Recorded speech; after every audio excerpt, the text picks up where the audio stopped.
à toutes et à tous et bienvenue dans ce nouveau JT de Culture RH. On commence tout de suite avec les 5 actualités à ne pas manquer.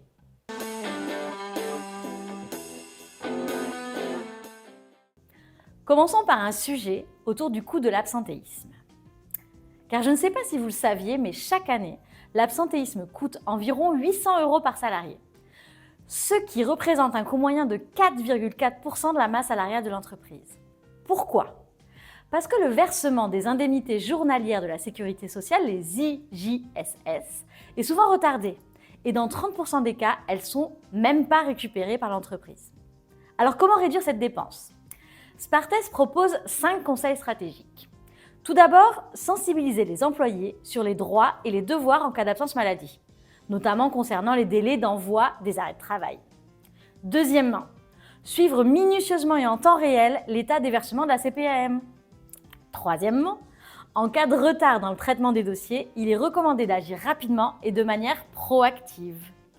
Quatrièmement, tenir compte des délais de prescription. Et enfin, cinquièmement, développer une politique de prévention de l'absentéisme. Alors, il n'y a plus qu'à. Nous allons maintenant nous intéresser au télétravail. Une récente enquête du forum Vie Mobile, réalisée par BVA Excite, met en lumière l'impact du télétravail dans les mégapoles, tels que Paris, Londres et New York. On y apprend que près d'un actif sur 2 adopte cette pratique, modifiant ainsi totalement leur mode de vie. Le télétravail amplifié par la crise sanitaire est donc devenu une norme. 45% à Paris et à Londres et même 50% à New York. Et ce télétravail a des conséquences sur les déménagements des salariés. En effet, une envie persistante de quitter les mégapoles se dessine. Un télétravailleur sur 5 prévoit de quitter Paris dans les 5 prochaines années, soit environ 400 000 actifs. Autre actu liée au télétravail. Abritel s'est intéressé au projet des Parisiens pour l'été 2024 en prévision des problèmes inhérents au JO 2024. Cet été, le télétravail, devenu une habitude, pourrait être très populaire chez les salariés d'Île-de-France. Car 60% des Parisiens actifs pensent télétravailler, que ce soit depuis Paris ou depuis ailleurs. 23% souhaitent combiner télétravail et vacances, les fameuses tracances, pour prolonger leur séjour hors de la capitale. 12% des actifs sont prêts à dépenser plus pour un logement permettant de travailler hors de Paris. Les résidences secondaires, les locations de vacances et les maisons d'amis ou de famille sont les options privilégiées. Mais attention au droit social du côté des entreprises parisiennes et franciliennes. Les Jeux Olympiques ne justifiant pas le télétravail obligatoire, une négociation est nécessaire. Les employeurs, rappelons-le, ne peuvent pas imposer le télétravail et les employés ne peuvent pas l'exiger non plus. Attention! Parlons maintenant de la santé au travail. Vitalipas a en effet identifié 3 troubles communs d'entreprise et nous propose des approches complémentaires pour les traiter efficacement. Le premier trouble, ce sont les troubles digestifs. Les conditions de travail stressantes ou non ergonomiques peuvent perturber le système digestif. Quelle solution ? La massothérapie et un suivi diététique. Cela peut aider à soulager ces symptômes. Second trouble, les douleurs chroniques comme les maux de dos, les migraines, les douleurs musculaires, fréquemment rencontrées dans les environnements de travail. Quel traitement ? Des séances d'ostéopathie et de la kinésithérapie. Enfin, troisième trouble, ce sont les problèmes respiratoires. Les salariés exposés à des poussières, des fumées, des produits chimiques peuvent développer des affections respiratoires. Quelles techniques utiliser ? La sophrologie, l'acupuncture sont recommandées. Professionnels RH, pensez à ces solutions qui peuvent participer au bien-être de vos salariés. Enfin, nous allons revenir sur la semaine de 4 jours. Selon une étude de la fondation The Adecco Group et du Crédoc, si cette nouvelle organisation du travail promet un meilleur équilibre de vie, sa mise en œuvre soulève également d'importantes questions d'équité. On va parler des femmes par exemple, qui assurent déjà près de 3/4 des tâches parentales. Elles pourraient être très désavantagées par l'allongement des journées de travail. De même, les familles monoparentales, déjà confrontées aux contraintes organisationnelles de tous les jours, vont voir la semaine de 4 jours comme très complexe à mettre en place. Enfin, les personnes en situation de handicap ou atteintes de maladies chroniques sont particulièrement vulnérables aux effets de l'intensification des journées de travail. Alors, avant d'installer la semaine de 4 jours dans votre entreprise professionnelle RH, réfléchissez un peu à ces soucis d'inégalité et à comment les gérer. Allez, on enchaîne tout de suite avec le chiffre clé du mois.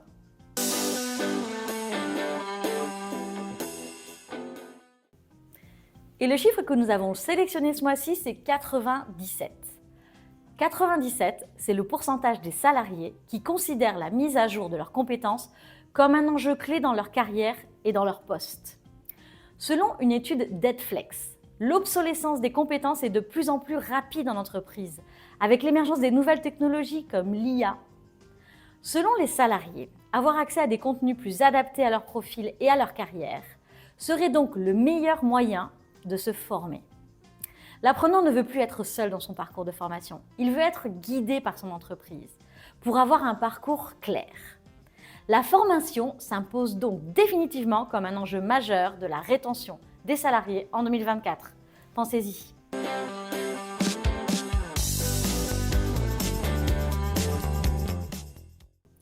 Ce mois-ci, l'information que vous ne trouverez nulle part sur Culture RH, c'est une information sur le recrutement. En France, le saviez-vous, les entreprises préfèrent les salariés sans enfants. Selon Sabrina Tankrel, qui est une professeure associée en gestion des ressources humaines à l'EM Normandie, les salariés sans enfants se conformeraient beaucoup mieux à la norme du salarié idéal pour les entreprises. En effet, ils sont plus facilement disponibles, ils sont plus flexibles que leurs collègues parents. Ils peuvent travailler davantage, faire des heures supplémentaires, au moins d'absence, à cause des enfants.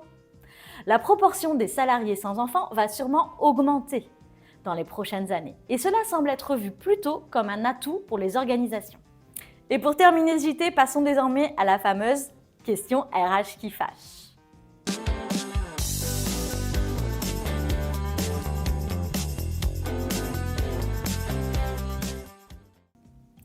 La thématique du mois tourne autour de l'intelligence artificielle, la fameuse IA. Les professionnels RH ne sont-ils ou elles pas quelque peu en retard, voire à la ramasse, par rapport à l'intégration de l'intelligence artificielle dans leurs pratiques et leurs processus? Pour y répondre, nous accueillons Julie Gladin, DRH et cofondatrice d'Ava HR, plateforme d'IA conçue spécifiquement pour les professionnels RH. Bonjour Julie. Pour commencer, pouvez-vous nous expliquer quels sont les impacts potentiels de l'IA sur les rôles et les responsabilités des professionnels RH? Bonjour Adeline. Alors l'accélération qu'on a connue, qui est sans précédent des technologies d'intelligence artificielle au cours des dernières années, remet vraiment en question aujourd'hui les modèles économiques de beaucoup d'entreprises. C'est d'ailleurs ce que montre une étude menée par OpenAI en février 2024, selon laquelle plus de 80% des emplois verront leurs tâches profondément transformées. Donc, si effectivement il y a de nombreux dirigeants qui sont aujourd'hui conscients du risque que représente cette nouvelle révolution industrielle, il y a peu d'entreprises qui semblent prêtes à l'intégrer dans leur politique RH.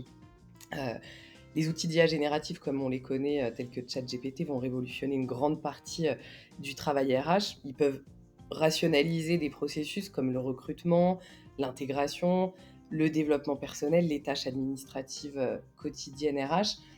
Ils sont utilisés d'ailleurs de plus en plus pour créer automatiquement du contenu, pour analyser des données, générer des rapports. L'IA générative, elle peut donc vraiment débloquer des gains de productivité qui sont significatifs. On peut également imaginer déboucher sur des nouveaux outils qui sont destinés aux collaborateurs et qui leur offrent une meilleure expérience. Par exemple, un exemple très simple, c'est celui des chatbots RH. Ce sont des IA conversationnels qui peuvent être utilisés pour faciliter le recrutement, pour aider dans les tâches quotidiennes et d'une manière générale, qui répondent aux questions courantes des employés et qui, grâce à leurs capacités, qui sont des capacités linguistiques avancées, qui peuvent comprendre à la fois le contexte et le contenu, ce qui les rend vraiment infiniment meilleurs que les anciens chatbots. Concernant les impacts, donc c'est ce que je disais, il y a des impacts pour automatiser certaines tâches répétitives et fastidieuses.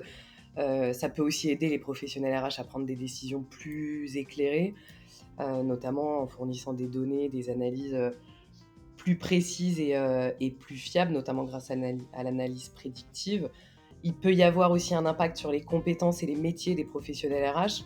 Avec l'automatisation, certains métiers vont évoluer, certains vont aussi disparaître, tandis que d'autres métiers vont émerger, comme celui, par exemple, de data analyst RH ou de spécialiste en IA éthique, parce qu'on sait que l'éthique, vraiment un point important. Donc en résumé, l'IA peut vraiment avoir des impacts très positifs sur les rôles et les responsabilités des pros RH, leur permettre de gagner du temps, de prendre des décisions plus réfléchies, plus éclairées, et donc du coup de se concentrer sur des tâches à plus forte valeur ajoutée. Moi j'aime à dire que l'IA va permettre, c'est un peu un paradoxe, mais va permettre à la fonction RH de se recentrer plus sur l'humain. Ah, merci Julie. On comprend mieux les impacts positifs de l'IA sur les services RH. Juste concrètement, quels sont les défis et les obstacles les plus courants rencontrés par les entreprises lorsqu'elles intègrent cette IA dans leurs pratiques RH? Bah, je dirais qu'il y en a plusieurs. Bon, déjà, les transformations technologiques qui sont comparables à l'IA, et à l'IA générative en particulier, elles sont quand même rares dans l'histoire. Les modèles d'IA et d'IA générative vont clairement avoir un impact sur l'ensemble des métiers, intellectuels et de services, hein, ingénieurs, avocats, commerciaux, consultants et aussi, forcément RH. C'est pas qu'une simple évolution technologique, mais on est vraiment dans une transformation, profonde des modes de collaboration qui impliquent donc des nouvelles compétences, des nouvelles valeurs, et pour pas être subie, et elle doit être, au cœur de tous les débats. Les défis, pour répondre à ta question, tout d'abord, à mon avis, il y a un vrai défi autour de la data, de la fiabilité, de la qualité et de la sécurisation des données. Pour qu'une IA, elle fonctionne correctement, il faut lui fournir des données qui sont fiables et pertinentes. On sait que dans de nombreuses entreprises, les données RH, elles sont éparpillées dans différents outils, différents systèmes, et que leur qualité, elle est souvent insuffisante. Il est donc vraiment important de mettre en place une stratégie de collecte et de gestion des données. Ça peut prendre du temps et des ressources aussi.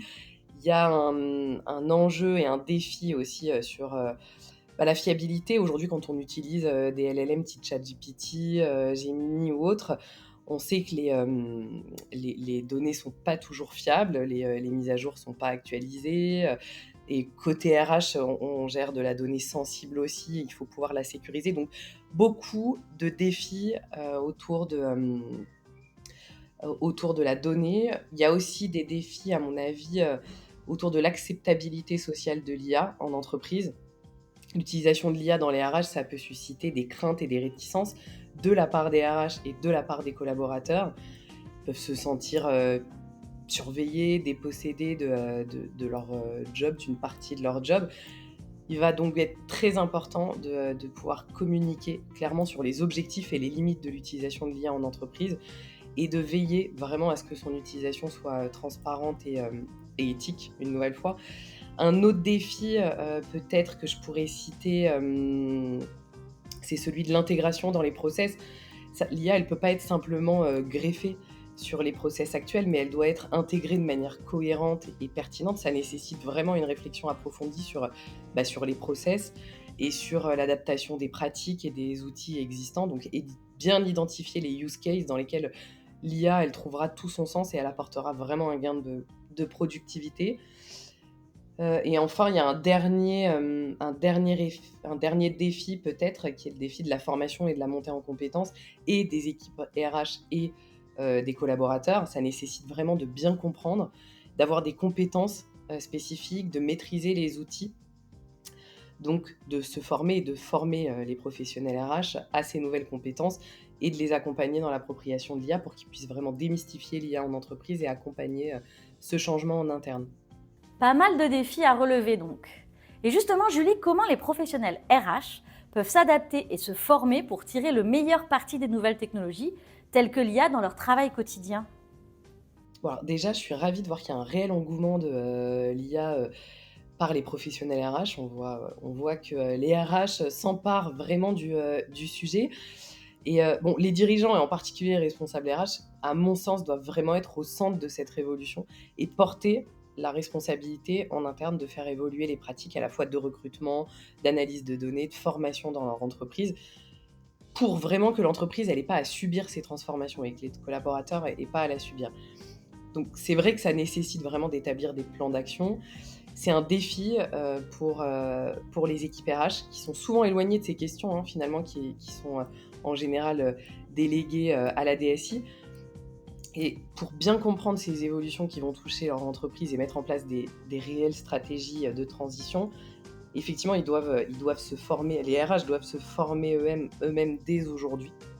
de façon à vraiment pouvoir porter et assurer l'acculturation des collaborateurs. Donc concrètement, comment? Par des formations spécialisées, hein, je sais pas, en recherchant des programmes de formation qui ont été conçus pour les aider à comprendre les concepts de base de l'IA et les applications spécifiques au domaine des RH.